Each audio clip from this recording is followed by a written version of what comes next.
Cistaz Ja. If you haven't subscribed and liked us yet, please do so now, and don't forget the bell. Ting! Alright, so as you can see, I'm alone. I'll be doing a little story time today, and so I'll be just going through with you a little about how I was diagnosed with they call it nocturnal asthma, which is like nighttime asthma.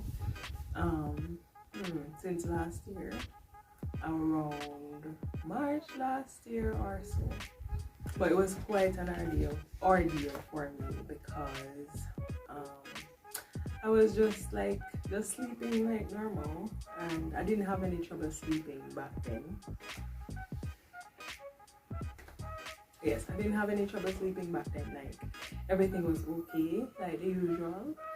And then one night I just got up and I felt really breathless. Well, I wasn't breathless, but my chest was really tight. Like, I just felt really uncomfortable. It woke me up because I was sleeping, and then it woke me up, and I was like, okay, what is this? So of course, your usual remedy, alcohol or Vicks. I think I was using the Vicks, and it helped me. I felt okay. And then nights after that, the same thing happening, and it was just the weirdest thing. Like, my chest was tight. Yes, guys, so my chest was just tight, and it happened quite a few times, and I just couldn't figure out what it was.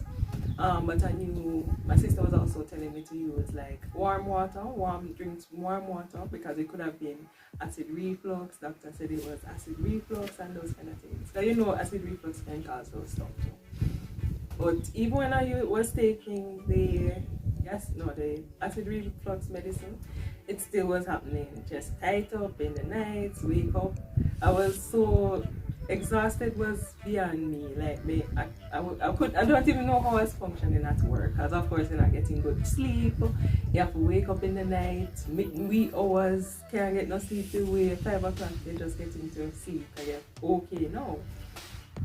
And it was just the weirdest thing, because I'll go work and I'm fine throughout the day. Then as I reach home in the night, my chest just started feeling tight and so forth. And doctor gave me medication, same thing. So it went on, I did blood tests, and everything was okay. Everything came back fine. And he was still trying to figure out what it was and so forth. And then he sent me to the pulmonologist, which is the lung doctor. And she did the spirometer, if I remember the name right. The spirometer test, which is when you blow into the little nozzle thing, just to test your breathing and so. And it came back fine. She said there wasn't any issue with my lungs. She saw me up and did it using her stethoscope and so. And I was okay based on her analysis. But she said that if I was still having the challenge, she didn't give me anything at that time. She did the test and so on, and she said she would check it to see if everything was okay after she did her analysis and so. So I went back to her, and she said based on what she did, it was okay. So she didn't see anything wrong, and she saw me up and everything. And then after that, when I went back to her, she gave me, the puff that you normally use. She gave me one of those. It's not the regular one that you normally squeeze them. It's another one called tuberhaler, right? So I've been using that. So she gave me that and said that if I use it and it works for me, I feel okay, then I should continue using it.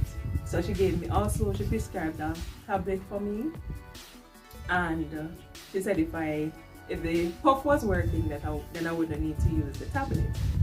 So when she said I should come back to her, I think maybe a week later or so, to tell her, update her how I was feeling and so forth.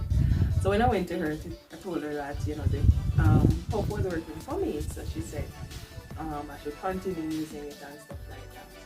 But because, you know, it's the first time using these things, I thought I could actually, because she gave me a sample, so I thought I could also always get a sample. So I told her that the sample finished.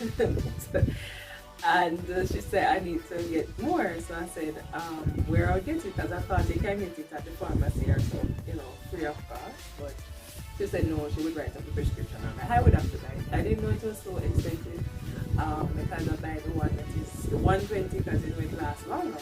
Usually I was using the 30, the one with the 30 pump in here, and you know, so it wouldn't last no time.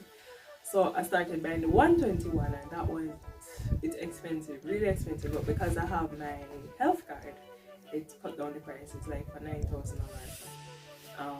But when I use the 121, because it's not so bad now, it can go like all up to 6 months or so, and it lasts me a long time because I'm not using it every night.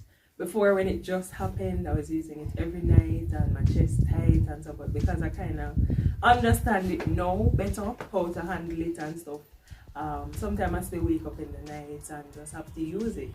Because initially I was like, why I feel so breathless when I wake up and in the night, and so I just start using it. Like I usually panic, you know, because you're feeling breathless and so I just started using it more, and I realized that it makes me feel better. So once I use it, I just feel okay throughout the night and stuff. And I just want to add, guys, that it was truly a very devastating time for me having gotten this diagnosis, because asthma was something I always was happy I did not have. And then to hear that I have this diagnosis was very devastating for me, because I always thought that it is something that you have to be born with or hereditary and that kind of thing. I did not know it's something you can develop otherwise. So hearing of something like that, it really hit me. Like it took me a while to really process it, to say yes, this is what I'm going through, and to understand how to really manage and to cope.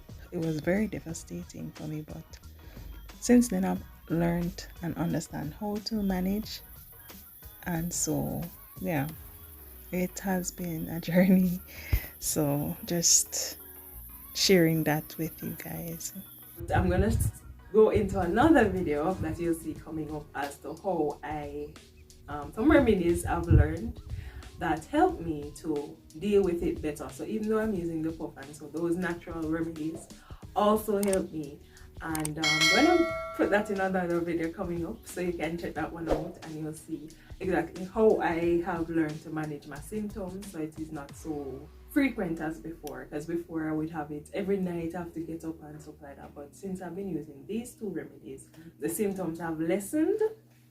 So just check that video out, coming out soon, and you'll see exactly how I deal with my symptoms and how to manage, because asthma is not something that is curable, but you're able to manage the symptoms. And so those two remedies have helped me, and so I'm gonna just put it in the video coming up, and you will see exactly how I manage it.